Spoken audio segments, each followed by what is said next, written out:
Tom Aspinall is wasting no time getting ready for his showdown with Cyril Gane. He has officially kicked off training camp, and fans can already feel the intensity building. With Gane's elite striking on his mind, Aspinall is pushing himself harder than ever to sharpen every tool in his arsenal.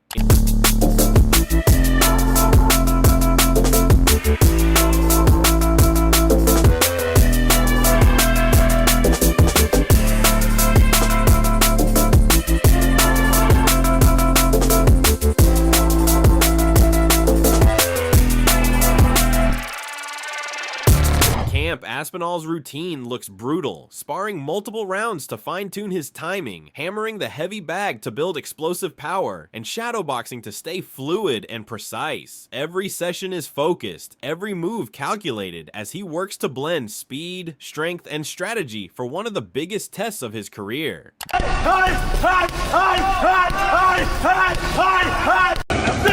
could quit and whack on you, get up and make it work. Ain't no way that I'm sitting around. It's now or never, I'm picking it first. You can't tell me that I won't make it. Knew that I had this skill since birth. Grinding, came out the mud like Roddy. I had nobody, I came from dirt. Still came fuck, I put in the work. Painting a picture when I write lyrics. Don't call me a rapper, I'm really an artist. This weren't by chance or luck. I took one shot and I hit my target. I'm not even getting my prime, I'm not. James Lynch broke down the matchup between Tom Aspinall and Cyril Gane with a deep dive into their styles and numbers. He highlighted how Aspinall's speed, accuracy, and clean striking have made him one of the most efficient heavyweights today. Lynch also pointed out that Aspinall's defense is often underrated, as he rarely takes much damage inside the cage. I mentioned that there, Aspinall is 15-3. He's got 11 wins by knockout, 4 wins by submission. He's got 1 DQ as well on his record. Like I mentioned, 32 years old, 6'5" with a 78-inch reach. So he'll be 3 years younger and be 1 inch taller than Cyril Gane in this fight.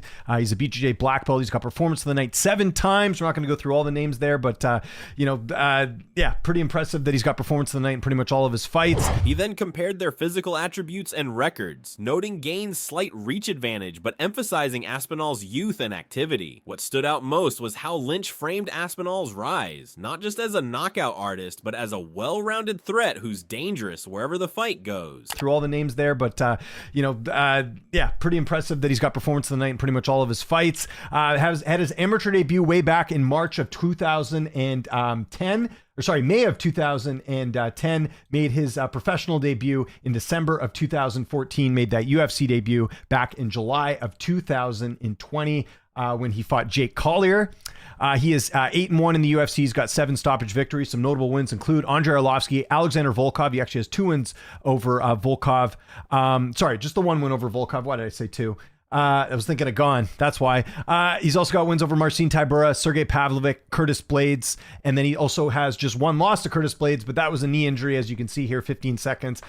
Lynch also mentioned that this will be the longest layoff of Aspinall's career, but unlike before, this time it wasn't due to injury. He hinted that the weight might have made Aspinall even hungrier, suggesting that the time off could actually work in his favor as he returns more prepared than ever. Aspinall really should be undefeated because that was a knee injury. I think if you injure yourself, like, it's not like Blades was the one who attacked his knee. You could just see his knee was out there. So realistically, Aspinall could be undefeated, but nonetheless, he's got a loss on his record. He's had a bunch of layoffs in his career. Let's go through those. So going from Curtis Blades, the first fight, to Marcin Tybura, that's where he had the knee injury. There was a 364-day layoff. Going from Sergey Pavlovich to Curtis Blades, there was a 259-day layoff. And then going from Blades to Cyril Gane, 455 days. Thank you, John Jones, for that. That's the reason why he's been out. He hasn't been like injured or hurt or anything like that. It's just that he was waiting on John Jones in a fight that never ended up happening. The biggest tease in MMA history was UFC history was John Jones saying he was going to fight Cyril Gane. Never ended up happening. When turning to Gane, Lynch described how the French heavyweight has struggled with consistency. He referenced Gane's fight with Volkov, where many believed he didn't perform at his best, hinting that Gane might still have gaps to fix before facing someone as well-rounded as Aspinall. Volkov. Let's talk about that fight against Volkov.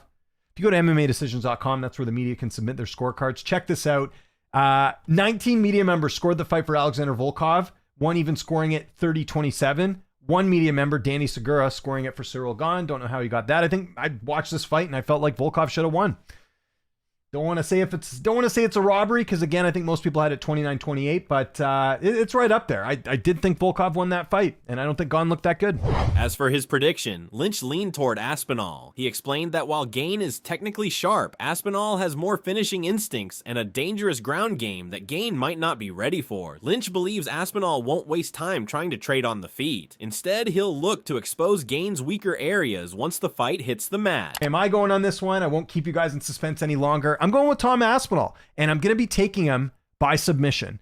If you're Aspinall, why do you mess around here? Why play into Gane's strength, which is a striking? Now, the one thing I will say with Gane is Gane's not like a Pavlovic or some of these other guys that have that like one punch knockout power. Gane has knockout wins, but I'd say he's more of a volume guy than just a flat out knockout guy. So Aspinall, he should still worry about Gane in the feet. I think Gane is the better technical striker, but I'd say Aspinall's got more power than him. I think if Aspinall wanted to, he could knock out Gane possibly as Gane gets older, and the striking defense is pretty good, so I don't know if that will happen, but we saw him go toe-to-toe with Pavlovic, went into Pavlovic's world and knocked him out. That was super impressive to me, and that was a couple fights back, but that was the fight that got him the interim title. So wouldn't be shocked if he goes that way too, but I think Aspinall's going to be smart here. He's got a long layoff. Go to your point of strength here. So, a couple things. Aspinall's got 100% takedown accuracy.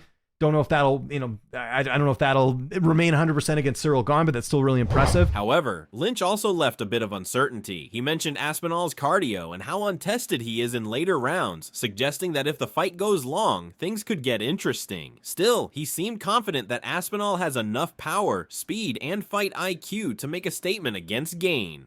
Now, one thing to keep note of, if this fight goes past the second round, it could be interesting. We have not seen Aspinall go 5 rounds. How's his cardio going to be? That is one area of concern. So while I am confident that Aspinall gets the win, it's one thing to consider. Aspinall's only gone the second round one time in his UFC career. The rest of them have been first round finishes. Demetrius Johnson, an MMA guru, dove into the Aspinall versus. Gane matchup with a mix of excitement and caution that said it all. You could feel how much this fight means, not just for the two fighters, but for the division itself. Both agreed that this matchup brings back that spark the heavyweight scene has been missing for a while. Guru shared how long he's been backing Tom, almost like he's emotionally invested in seeing him finally deliver. He talked about the weight of expectations on Tom's shoulders, but also how certain fighters thrive under that kind of pressure. That's where he believes Tom will shine, when everything's on the line and there's no room for hesitation. Going again for the title's going to be active.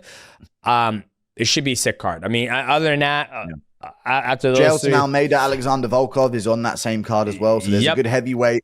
It's a good heavyweight movement card, for the division. But yeah, Tom Aspinall, I'm going to be sweating. I've done a fucking 3 years of propaganda campaigns for him. Really put him over. And if he doesn't pull this one off, he's got to. Then I'm going to worry about it. But there's so much pressure on him. Yes. He's one of those few fighters where when there's more pressure, I trust him more. Yeah. Because when the stakes are highest, you said this about Patchy Mix, sometimes guys are gym fighters. Yep. I think Tom's did the opposite.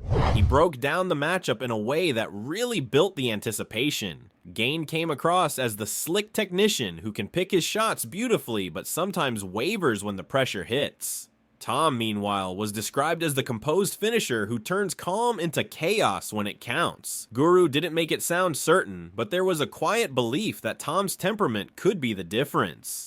Because sometimes you watch sparring videos of him and I'm like, stop putting out sparring videos. Mm-hmm. The amount of weaknesses that I'm seeing and chin up in the air. And I'm like, but in the fight, when it's all... And I think Cyril Gane might be the opposite. This is why I trust in Tom. Yeah. Because Gane is really technical looking, but when the stakes are the highest, he does seem to have his worst showings and make his worst decisions. And Tom seems to be the opposite. So I think it's a recipe for a Tom win. and we could be looking at that Pereira fight. Johnson looked at things from a broader view. He mentioned how the heavyweight division feels alive again, and how this fight could reshape what comes next. You could tell he's been waiting to see Tom at full strength after everything he's been through, almost like this is his long overdue moment to take control of the spotlight. Finally, Tom Aspinall and Sirgan the fight, because Sirgan, he's a very big athletic heavyweight, right? Like he's got some good wins. And I just want to see Tom Aspinall more active. I feel we've lost a couple of years of seeing him active, and I'm excited for him just to get out there and just fight, just to see him fight.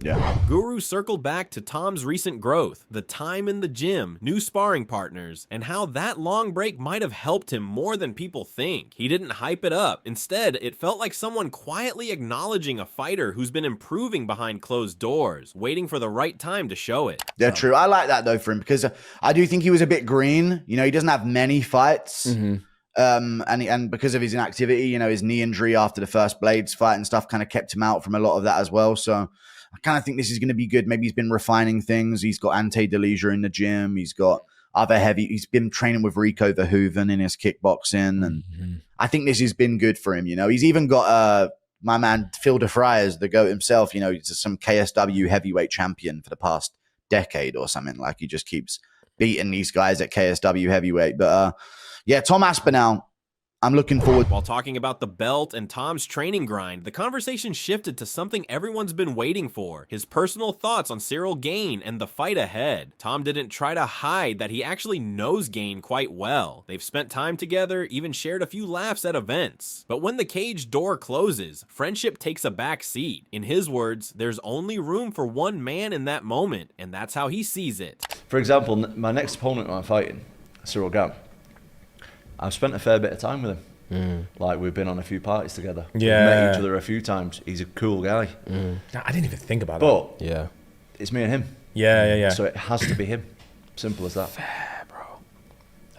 That's ball. What's interesting is how calm he seemed when describing Gane. No trash talk, no fake confidence, just pure focus. He talked about how Gane's movement and speed make him different from most heavyweights. It's not a typical slow-paced, one-shot kind of matchup. This one's going to test both of them in ways they haven't been tested before. So in terms of fighting Ciryl, this is, like, in my opinion, like a very, very, very decent first, like, official champ fight for you. Is it a case of, like, I'm worried about that? Not even worried, but, like, is it a case of, do you still feel like you need to, like, show everyone? Or are you just like, this is like day one of work, like, let's just get to it? No, I think this is just another fight for me. Sick. Okay. I'm not like, I don't like to put that kind of pressure on myself. It's just like, I got to fight, I got an opponent, we got to work towards that. Cyril's like really good as well, so He's fucking sick. He's good, and I think he brings a whole new challenge that I'm not. He mentioned how Gane's footwork and conditioning stand out, calling him one of the most athletic fighters in the division. That alone changes the way he's preparing for this fight. Tom hinted that this camp isn't just about raw power. Instead, it's about staying sharp and keeping pace with someone who moves like a middleweight trapped in a heavyweight's frame. And what really stood out was the respect. You could tell he sees Gane as a challenge he actually welcomes. He said it's a new kind of test, one where he expects both of them to push each other to the point of exhaustion before anyone breaks through. Not really had before. The same that I have with him. He's just like, his style is different to a lot of heavyweights. He moves really well. Yeah. He's nimble. He's super fit, super athletic. I think we're both going to be in a stage where I think to get to him, we both need to be pretty exhausted. Yeah. Oh, okay, yeah. And that's not something that I've really had to deal with too much before. A lot of heavyweights quite slow and ploddy. He isn't like that at all. So I think we both need to, like, I need to be super, super fit, and I need to get to a stage where both of us are slowed down a little bit before I get to it, which I like. But of course, he didn't reveal everything. When the hosts pressed about his exact strategy, Tom just smiled and said there are a few things he's keeping private for now. So whatever adjustments he's making for this fight, he's keeping them tightly under wraps, at least until fight night. Yeah. He's got a good kick though. He's a good kicker. Yeah, He's bro. definitely a good kicker, but yeah, I think I'll take it in the power Alright, gang, aspect. bro. Yeah, I think so. You train differently for this fight? I train differently for every fight. Fair. I train differently for every fight, yeah. Everybody brings their own challenge, I think. But I think in this one, we got to focus on the speed and the fitness a little bit more, just because of his style. And there's a few other stuff that I won't say in media, but As the fight gets closer, Tom Aspinall's camp is only getting more intense. Every day is packed with hard rounds of sparring, non-stop drills, and conditioning work that pushes him to the edge. He's mixing heavy bag sessions with precision striking and grappling practice, making sure every area of his game is sharp for what's ahead. This isn't just another fight for him. It's a chance to prove he belongs at the very top, facing an opponent who moves like few heavyweights ever have. Tom knows Cyril Gane won't be easy to figure out, but that's what's driving him even harder. He's training with purpose, building the kind of focus that only shows up when something big is on the line. As the date approaches, the energy around this matchup keeps growing. Fans can feel it, and so can Tom. What do you think? Is this the fight where he finally takes over the heavyweight division? Let us know in the comments below.